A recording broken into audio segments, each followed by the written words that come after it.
Pojďme na úlohu číslo 9. V rovině leží body A, C a M. Jo, tak. Body A a C jsou vrcholy obdélníků A, B, C, D a bod M leží na úhlopříčce BD tohoto trouhelníku.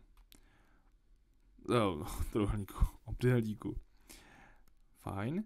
A my máme určit máme sestavit ty další dva vrcholy a narýsovat ten obdélník. Fajn. Tak, pojďme si uvědomit, co známe. Jo, já si tady udělám klidně takhle bokem náčrt. My máme teda udělám takový obecný obdélník. No, dobře, tak jo, představme si, že to je obdélník. A ten se jmenuje A, B, C, D. A co my známe? My známe Ačko a Cčko. A pak známe Mko, který leží na uhlopříčce BD. Jo, tak to uhlopříčka by byla třeba. Dobře, tady zrovna ne.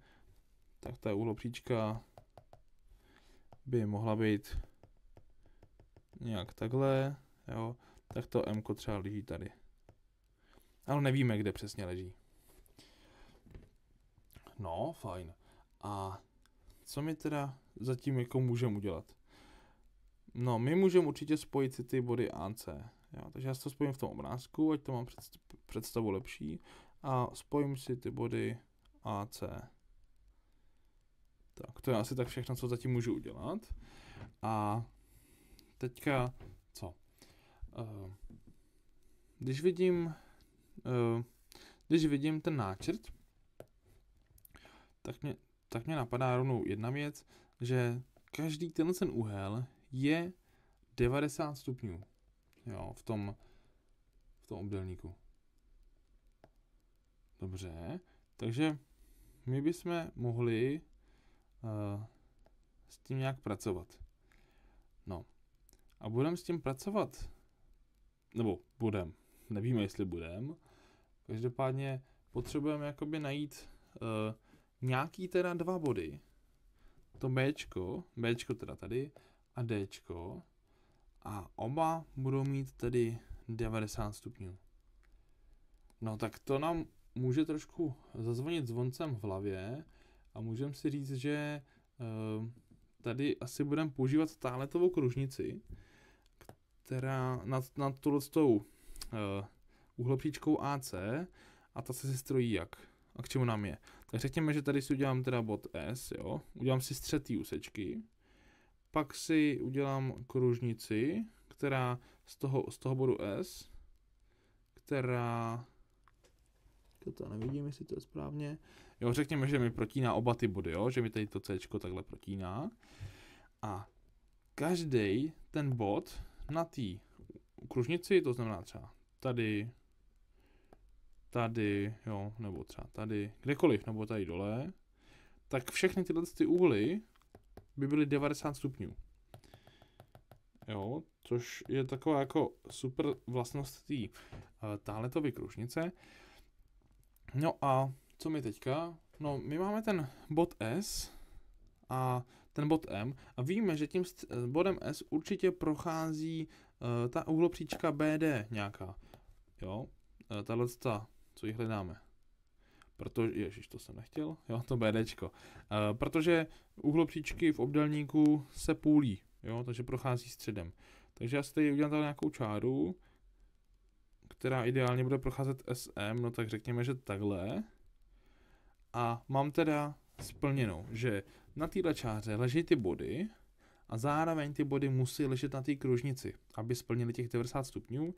To znamená, že tady mám jeden, tady mám druhý, tady mám Bčko a tady mám Dčko. A můžu si takhle narýsovat ten krásný obdélník. No, tak nějak mi to trošku vyšlo. A B, C, D, když vidím, že teda A, B, C, D, jo, když vidím, že teda tady všude mám pravý úhly, super, a leží to na té úsečce. Na té ose. Nebo na té uhlopříčce. Pro více tipů a kompletní kurz mě sleduj na Hero Hero. Odkaz je v popisku. V rovině leží body A a P a kružnice K se středem S. Bod A je vrchol rovnoramenného trojúhelníku ABC, jehož základna leží na přímce AP. Body B a C tohoto trojúhelníku leží na kružnici K. Máme si strojit jasně B a C a udělat trojúhelník. Pozor, najděte všechna řešení. To znamená, že řešení bude víc než jedno. Tak co víme? Víme, že trojúhelník je rovnoramenný. Rovnoramenný pro připomenutí je takový trojúhelník, který má tyhle dvě čáry, co teďka jste naskočili, tak tohleto a tohleto stejně dlouhý, stejný. Dobře, a základna to je teda tato spodní část. A víme, že leží na přímce AP. No, tak si uděláme přímku AP. Super.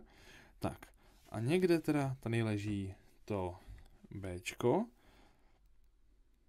Super. A my víme dokonce o tom Bčku, že leží na kružnici C.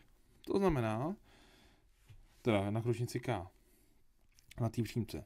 To znamená, že teoreticky může ležet tady a tady. Jo? No, ale když by to leželo tady vně, tady na té první části, tak tady bychom neudělali nikdy žádnej trojúhelník rovnoramennej. Jo? Proto můžeme tuhle možnost vyloučit a říct si, že to Bčko leží jenom a pouze tady. Dobře. A teďka co? No, tak máme úsečku AB, já si ji klidně tady vytáhnu zeleně. Jo, dobře, tak tady si vytáhnu to.